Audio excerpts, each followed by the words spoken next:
Good morning, Karil Hinyero. Tips usapang water ratio naman tayo sa ating concrete mixtures mga idol. Halimbawa, meron tayong 1:4 na concrete mixture mga idol. Ilang litro nga ba ng tubig yung ating ilalagay doon? Okay? So, meron tayong water ratio na it varies from 0.4 to 0.7. Okay, kung gagamitin natin yung 0.4 para malaman natin kung ilang litro yung ilalagay natin dun sa mixture natin. Okay, ganito lang yan mga idol.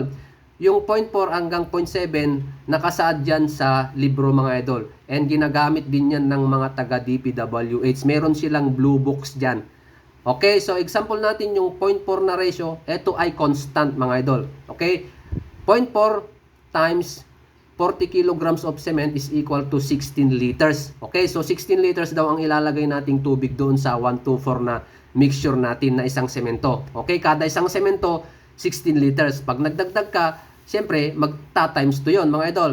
Okay, so problema mo na naman, masyadong matigas. Okay, so gamitan mo yung 0.5. Gamitin mo yung 0.5, multiply mo ng 40 kilograms na semento. So anong labas doon? 20 liters. Hindi ka pa rin kontento doon sa 20 liters. Gamitin mo yung 0.6. Okay, 0.6 times 40 kilograms ng semento. 24 liters yung lalabas mga idol. Okay, hindi ka pa rin kontento doon. Gamitin mo yung 0.7. Multiply mo ng 40 kilos na semento. Ang labas doon 28 liters na. Okay, so yun yung mga ratio mga idol. So, wag lang tayong sobrang alam nyo yun, yung lugaw na. So, ang common mga idol, yung standard na ginagamit mga idol is yung 0.4 o nagre-range sa 0.4 or 0.5. Okay? Alam nyo mga idol, kaya tayo gumagamit ng concrete vibrator para magiging consolidated ang ating mga konkreto. Ano nga ba yun? Para mas maging solid o compact ang ating konkreto mga idol. Okay? Kaya gamitin mo yung 0.4 o 0.5. Hindi dahilan na sabihin mo matigas. Kaya yung iba, ang ginagawa nila masyadong matigas, engineer, lagyan natin ng tubig. Ayan, ginagawa nila, linalagyan ng tubig.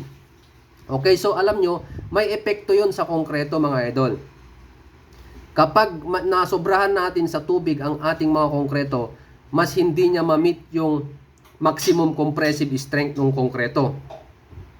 Pero, kapag sinunod natin yung 0.4 o 0.5 na water ratio mga idol, mas dihamak na mas matibay ang ating konkreto. Mas mamamit niya yung maximum compressive stress ng concrete. For example, yung 124 is yung compressive stress nun mga idol is 3,000 kapag sinunod mo yung tamang ratio ng tubig. Pero kapag nag-exceeded ka doon, siyempre hindi mo na ma-meet yung maximum compressive stress ng 124 na yun mga idol. Okay, so yun yung disadvantage kapag nasobrahan mo ng tubig. Kaya nga mayroon tayong mga concrete vibrator para yun yung gagamitin natin para bumaba yung ating mga semento.